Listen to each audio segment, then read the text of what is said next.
You've been particularly vocal about getting to the bottom of the various controversies with the president's son. In an interview last week, President Joe Biden said, quote, "My son has done nothing wrong," quote, and he also said, quote, "I trust him, I have faith in him, and it impacts my presidency by making me feel proud of him," end quote. What do you make of the president's latest defense of his son? Well, it's absurd. I'll just lay out the fact that Hunter Biden obviously solicited and paid for women for sex that were part of what was obviously an international sex trafficking ring. I believe that would be a crime, and it's reprehensible. And I guess maybe Hunter's convinced himself those women were having a good time as opposed to engaged in, sex slavery. I guess President Biden thinks the same thing. I think it's grotesque. I think it's reprehensible, and you're just scratching the surface in terms of who the Bidens really are. And the White House really won't address this in any way. What kind of message is that sending to, everyday Americans? Well, nor the media.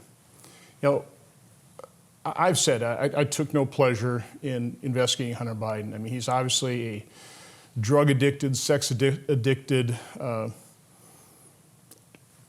tragic example of a human being, quite honestly. And I wouldn't wish any parent to have a child like that. So I took no joy in it. But Senator Grassley and I investigated Hunter Biden because there was a much larger story, and there are much larger stakes at play here as opposed to just showing his criminal activity. And there's a much larger story here. It is the complicity, the compliance, the corruption of a mainstream media that's covering up for the Bidens.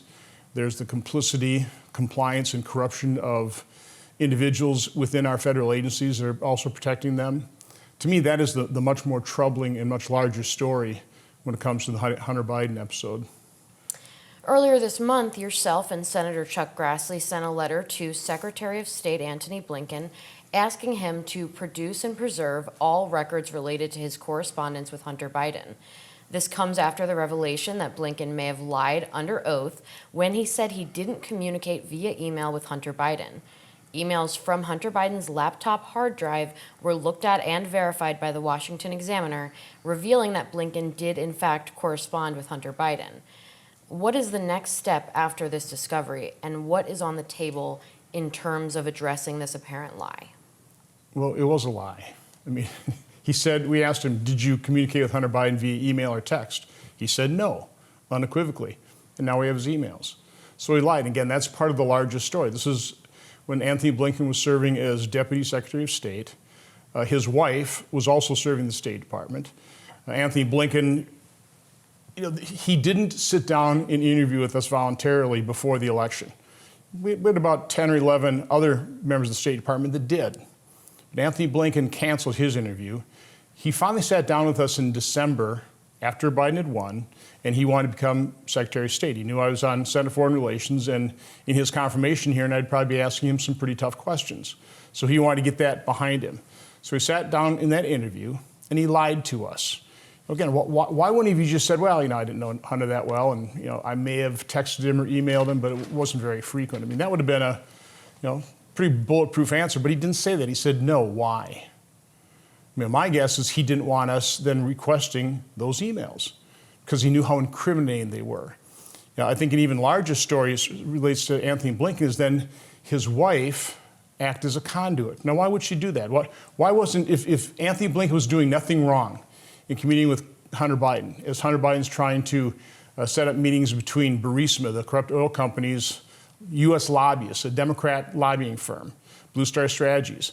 If there's nothing wrong with Hunter arranging meetings between that Blue Star Strategies, again, Burisma's lobbying firm, and the Deputy Secretary of State, why would Antony Blinken go through such lengths to lie to Congress and have his wife be the conduit for setting up the communication between Blue Star Strategies, a phone call between them and Antony Blinken?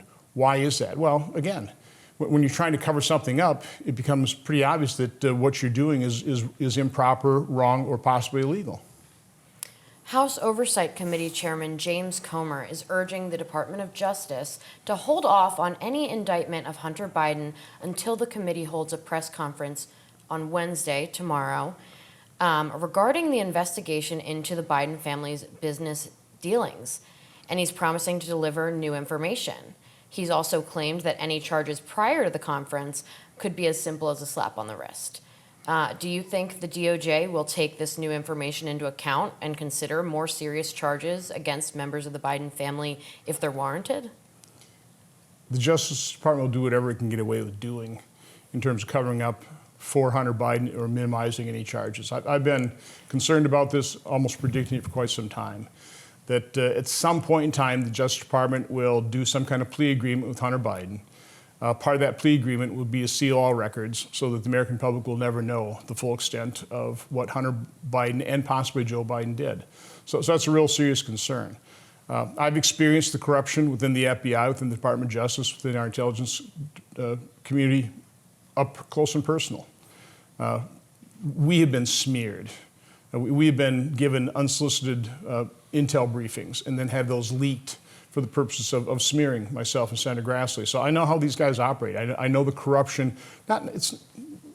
I have to say, I think the vast majority of people working in these agencies are people of integrity, want to protect our nation, provide national security, but there are actors, and unfortunately I think quite a few actors, that are advocates of the left, that are part of an effort to make sure that the left dominates, that conservatives are destroyed, and they'll do just about anything that can cover up for a Democrat president like President Biden. And would you similarly characterize what you expect the DOJ to do as a slap on the wrist? Well, I mean, enter some plea agreement for some minor tax evasion charge or failure to file or something like that, and then do a plea agreement, seal the records, and be done with it.